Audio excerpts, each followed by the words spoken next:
What is life? What is death? Is there a difference? What is it? Could we create it? And if so, would it change anything?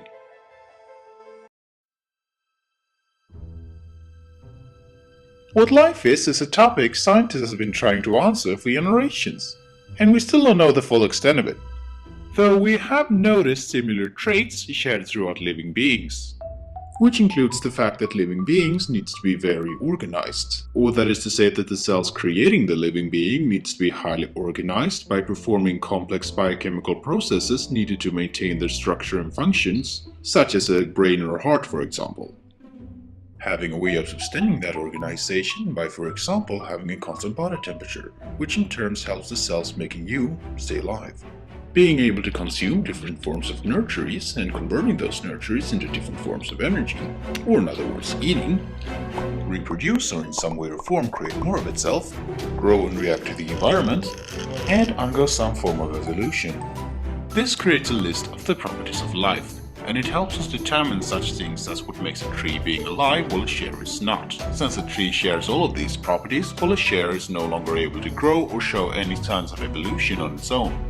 However, there are of course exceptions to this list. Since a cell, for example, shares all of the properties on this list, but is indeed very much dead, since it's simply too small to feel or experience anything. Or a mule, the offspring of a female horse and a male donkey, is unable to reproduce. However, most biologists would consider a mule to be alive. Because of these exceptions, this has forced different scientists to develop different lists. So if this list is not foolproof, does it really help us getting close to the answer to our question? Well, in some regards. It helps us get a better understanding of what it means to be alive, and makes it easier for us to draw the line between what it means to be alive or dead. Though, the only life forms we've researched so far has been ones found here on Earth. And as our technology increases and our view of the universe gets clearer, the possibility that we will find other types of life forms than here on Earth is very high. Yet, to find new life forms forcing us to revalue our ways of looking at life, we don't even need to leave our own planet. Ergo, artificial intelligence. Now, as of today, AI is non-existent. But looking at our exponential curve in technological development, the existence of such a life form might not be too far from becoming reality. One can even argue that computer viruses are alive, since some can work independently without instructions. So, going off what we've learned so far, what is life?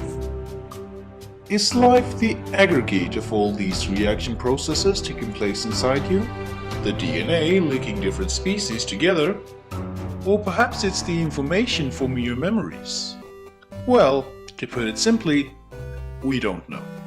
And this seems to be because no matter which definition we come up with, something always seems to go against it. Because of this, NASA's working definition is that life is a self-sustaining system capable of Darwinian evolution. This explanation helps us link every different life form we discussed so far, and seems to indeed be the best answer to what we consider life.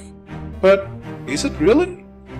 Like with the list, many different scientists have many different definitions of life.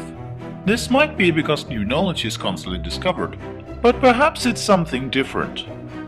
Perhaps we as humans simply aren't able of comprehending the complexity of what life really is, and no amount of scientific research is going to change that. Where am I basing this from? Well, it all started from the very beginning, the Big Bang. We don't know much about the Big Bang, but what we do know is that it all started from only one type of atoms.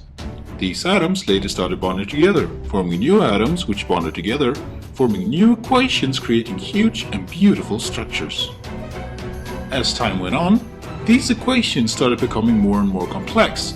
Eventually, one became so complex, it formed the ability to think about itself. Life. Whether this was intentional or not, it showed a certain will to keep on existing, even after apocalyptic events. And on one small planet, a certain life form started asking questions about its own existence, such as, if everything in the universe is made up of the same stuff, does this mean that everything in the universe is dead, or that everything in the universe is alive?